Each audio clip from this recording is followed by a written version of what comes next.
First ఏ team పేరు పెట్టింది? ఎవరు పెంచారు? మనవాళ్ళు నిలబడ్డాడు. ఓకే. సెకండ్ పేరు ఎవరు పెంచారు?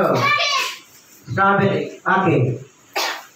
మీ టీంకి 5000 పాయింట్స్, మీ టీంకి 5000 పాయింట్స్ చేస్తారు. ఓకే.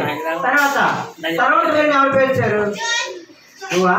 తర్వాత నువ్వు పెంచావు. ఓకే.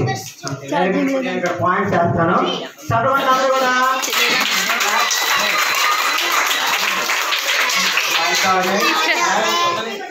5,000 ఫస్ట్ ఎవరు పెంచారు? ఇంకొక పాట నేర్చుకోబోతున్నాం మనం. సైలెంట్ గా కూర్చోవాలి. పాట అయిన తర్వాత ఇంకొక గేమ్ ఆడిన తర్వాత మనము లెసన్ నేర్చుకుందాం.